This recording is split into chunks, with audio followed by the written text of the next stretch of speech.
يا مساء الفل احلى اخوات ومتابعين. عاملين ايه حبايبي؟ ان شاء الله يا رب تكونوا بخير. ما كنتش متخيله ابدا ان بشويه دقيق وميه يطلع معايا العظمه دي. طول عمري بخاف من الفطير المشلتت، بخاف من فرده، مش بعرف افرده وما عنديش مكان اصلا افرد فيه، وما بعرفش اورقه وبخاف ان هو يفشل مني. كمان كنت بخاف كتير من الفرن بتاعي ان هو ما يقاومش ويقوم الفطير ويسويه تسويه كويسه. عايزه اقول لكم ان هو بالنسبه لي كان حاجه كده صعبه جدا. ما كنتش متخيله ان انا في يوم من الايام ممكن اعمل الفطير المشلتت او الفطير الفلاحي.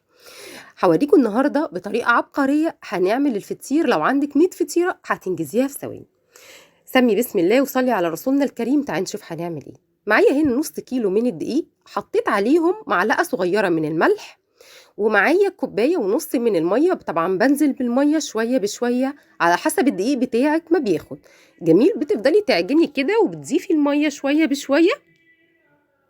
هنضيف الميه بتاعتنا شويه بشويه لغايه ما تتكون معايا عجينه تكون متوسطه، ولا هي ناشفه يابسه يعني، ولا هي طريه جدا.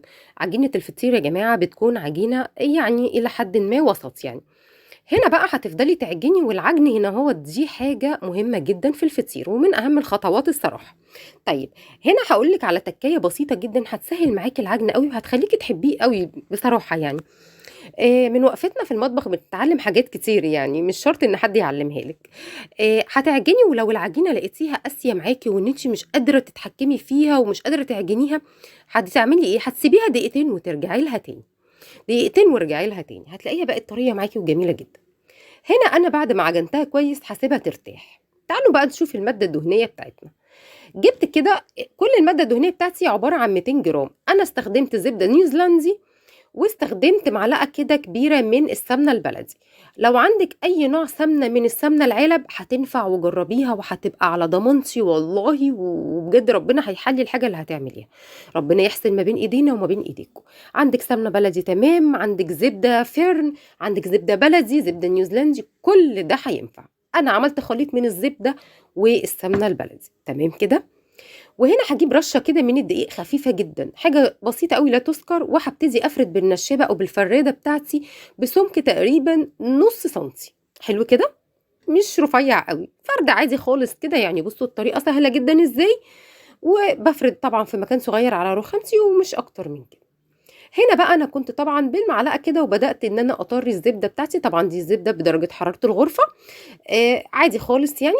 يعني ما طلعيها من التلاجة من قبل بشوية، ما تكونيش مسيحيها، ما ينفعش تتسيح.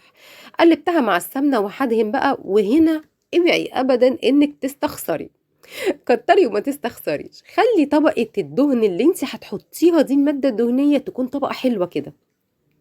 ما بقولكيش حطي بكثرة او حطي بوفرة، بس حطي طبقة حلوة. ما تخليش ولا فتفوتة فيها مش مدهونة. زي ما انتوا شايفيني كده عملت ايه. وبكل بساطة بدأت اخد كده الحروف وابتدي اتنيها وابرمها، وهعملها بالظبط زي وكأني بلف سويس رول.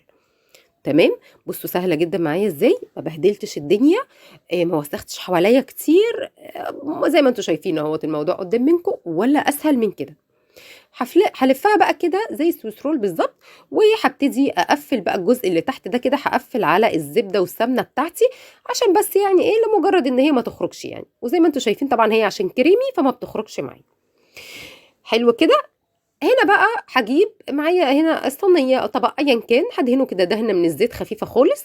وهبتدي اقطع. انا قطعت على قد مثلا 4 سنتي او 4 صوابع كده. شايفين؟ كل لفه من لفات السويس رول دي هتبقى معايا طبقه وتوريقه. هنا انا ولا ورقت ولا عملت، هي الطبقات دي اللفات دي هتبقى معايا طبقات وهتبقى معايا توريق خطير. دهنه من الزيت كده. خدي بالك انا كل اللي استخدمته يمكن معلقتين 3 من الزيت. دهنه بسيطه على الوش عشان بس ايه، الوش بتاع الفطير ما ينشفش معايا. تمام كده. وهنا بقى واهم حاجه يا جماعه في الفطير، ان انا اريح العجينه. في كل خطوه بتعمليها لازم تريحي العجينه. كل ما هتريحي العجينه بتاعه الفطير كل ما هتديكي نتيجه رائعه. في الفرد هيبقى ولا اسهل من كده، في التشكيل ولا اسهل من كده.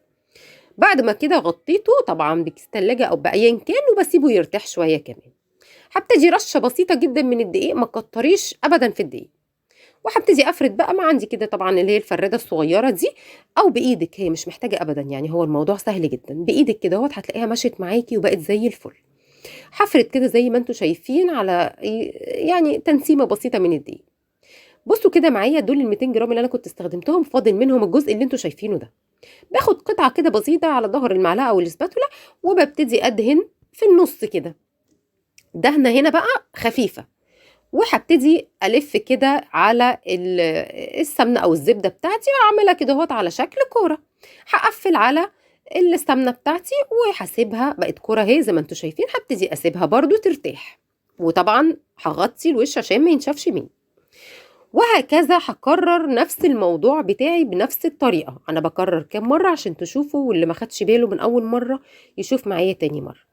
وهنا بقى لو مكمله معايا لغايه هنا، اتمنى تحطي لي لايك للفيديو. يا رب الفيديو هنا هو يكون عجبك، حطي لي لايك، سيبي لي كومنت حلو زيك، لانه بجد بجد كل الحاجات دي بتفرحني وبتخليني ان انا اقدر ان انا اواصل رغم اي ضغوط علينا يعني في حياتنا. فحطي لي بقى لايك وكومنت حلو، واتمنى ان انتوا كل ما تجربوا وصفه او لما تجربي الوصفه دي تقولي لي رايك، اكتبي لي في الكومنتات وفرحيني. عايزه اقول لكم النتيجه والله يا جماعه بجد هتعجبكم جدا. والله لو 100 دقيقه 100 فطيره مش هتاخد منكم وقت. انا تقريبا في كل المراحل اللي انتوا شايفينها دي وفي كل الكلام ده ما خدش مني ساعه عبال ما جهزته وسويته. يعني ممكن تعمليه في الفطار، ممكن تعمليه في العشاء، حاجه كده جميله جدا. اللي خلاني ان انا افكر ان انا اعمل الفطير، وطبعا يعني في ناس كتير عملته، ولكن الطريقه دي عبقريه جدا وسهله قوي، وده اللي شجعني ان انا اعمل كده بصراحه. بعدت اجيب فطيره مشلتته زي اللي انا بجيبها، كنت على طول كنت زي ما بقول لكم بشتريه من بره، كنت بجيبها ب 50 جنيه بالسمنه البلدي.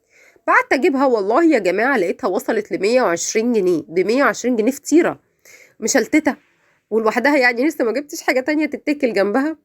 فقلت طب وعلى ايه، هجرب بصراحه وزي ما تيجي تيجي. وكانت عجباني طريقه اللف اللي بقول لكم عليه. اعملوه في البيت، مش هيكلفكم قد ربع حقه والله. تعالوا بقى ندخل على طريقة التسوية، والطريقة اللي عجبتني جدا جدا جدا. هسويه في الطاسة، ولا فرن، ولا فرن بتاعي مش مقاوم ولا مقاوم، ولا هسحب غاز ولا هسحب كهرباء ولا اي من كان، على عين البوتاجاز. ومن مهم قوي يا جماعة ان انت تسوي بقى هنا الفطير على نار متوسطة. ما ينفعش ابدا تبقى نار هادية، ما ينفعش تبقى نار عالية، متوسطة هتديكي نتيجة حلوة قوي. بصي الفطيرة بسم الله ما شاء الله نفخت معانا ازاي، علت كده واتنفخت. مهم قوي ان احنا نغطي عليها بغطا كده، بحله او بايا كان، زي ما انتم شايفين غطا حله لازم تغطي. هتلاقيها اخدت دقيقتين على الوش ده ودقيقتين على الوش ده، واللون ما شاء الله تبارك الله زي ما انتم شايفين كده روعه. ما خدتش منك طبعا اي حاجه، ما سخنتش الفرن وما وجعتش قلبي، ما عملتش اي حاجه. طبعا الفطير هنا تقدري ان انت تقطعيه باي حجم يعجبك. انا هنا عملته كده وحدات صغيره، كان شكلهم كيوت قوي وحلوين يعني، فكنت حابه الحجم ده. طبعا تقدري تعمليها اكبر من كده وتكون فطيره اكبر من كده، بس بما اني كنت بسويها في الطاسه فحبيت ان انا ما اكبرهاش، يعني خليها كده حجمها ايه صغنطط على قد الطاسه اللي انا هشتغل فيها. دقيقتين ودقيقتين وانا مغطياه. الفطيره اللهم بارك بتنفخ كده من جوه، وطبعا كل ما بتنفخ كده كل ما الطبقات اللي جوه بتسيب بعضيها، بتبقى حاجه. بصوا بصوا الشكل بسم الله ما شاء الله، الله اكبر عليها. سهل قوي زي ما انتم شايفين كده. الموضوع ما خدش مني مجهود كبير ولا اخد مني وقت كتير. عايزه اقول لكم انا اصلا يعني موظفه وليا شغلي فما عنديش وقت لاي حاجه، فاكيد بجرب الحاجات اللي هي بتكون سهله في الاستخدام. وطبعا لان دي وقتنا النهارده فبنحاول نجرب الحاجات اللي ما بتاخدش مننا ولا وقت ولا مجهود كبير. بقول لك بقى لو لسه مكمله معايا لغايه دلوقتي، يلا بقى حطي لايك للفيديو. ما تنسيش لو لسه شايفه قناتي دي لاول مره اعملي فيها اشتراك، فعلي زر الجرس على الكل، ده مهم قوي عشان يوصلك كل الفيديوهات اللي بنزلها. خدي كده جولة في القناة واتفرجي على بقية الفيديوهات، هتلاقي حاجات كتير هتستفيدي منها ان شاء الله. تستفيدوا، جربوا واكتبوا لي كومنتاتكم، واكتبوا لي لو في حاجات انتم محتاجين نعملها وصفات. طبعا كل واحد وله طريقته، اكيد كل طريقة مختلفة عن التاني. اليوتيوب كله احنا بنتعلم كلنا من بعض، مش معنى ان هي حاجة شفتها قبل كده وعملتها ان هي لا، كل واحد وله تكاته، كل واحد وله طريقة بإضافة بسيطة ممكن تكون مختلفة تماما عن أي حد تاني. فأتمنى إن النهاردة الفيديو بتاعي يكون عجبكم، الوصفة دي تكون عجبتكم بجد بجد. النتيجة مبهرة والله يا جماعة وبمنتهى الأمانة، مش عشان أنا اللي عاملاه ولا عشان هو فيديو قسما بالله مش هيكلفك ربع حقه، ربع تمن اللي هتشتريه من بره. النهارده الدنيا بقت غاليه قوي، ربنا بجد يرحمنا ويتولينا برحمته. سامحوني بس لان انا صوتي متغير شويه عشان خاطر انا تعبانه شويه، اخده دور برد كده حلو جدا. فيعني سامحوني بس على الصوت. بصوا المنظر، طب بصوا الجمال، طب بذمتكم مش شكله كيوت؟ بجد شكله حلو قوي، بسم الله ما شاء الله، ريحته الله اكبر عليه حلو قوي. آه، بصوا بقى، طبعا هنا انا يعني ايه، لو كنت سمعتكم الصوت حلو قوي، مقرمش من بره، طري جدا من جوه، مورق، بصوا طبقات، مورق جدا من جوه، برغم ان احنا ما حطيناهوش في الفرن ولا اي حاجه. وده من الحاجات اللي انا استغربت لها بصراحه، ما كنتش متخيله ان النتيجه هتطلع معايا كده، ما كنتش متخيله بمنتهى الامانه. وعشان انا مجرباه عايزه اقول لكم انا سعيده جدا بالفيديو ده، فرحانه لانه نجح معايا الفطير المشلتت اللي كنت بخاف منه وبخاف اقرب منه اصلا، ولا عندي استعداد ان انا اعمله. بصوا القرمشه، بصوا فطيره هشه جدا، جربوها بشويه عسل كده وحاجه كده، اللهم بارك، ربنا يحسن ما بين ايدينا وما بين ايديكم، وان شاء الله تنجح معاكم الوصفه، وما تخافيش من اي حاجه وجربي. و... واوعي ابدا يعني تسيري موجه الغلاء اللي احنا فيها دي، جربي تعملي الحاجه في البيت، والله انضف واحلى وارخص، وفرحي برضو بيها اولادك. جربوا الوصفه دي سهله جدا وهتعجبكم باذن الله. اتمنى ليكم كده بقى يوم سعيد، ربنا يحسن ما بين ايدينا وما بين ايديكم يا رب، اللهم امين. اسيبكم في رعايه الله واشوفكم الفيديو القادم.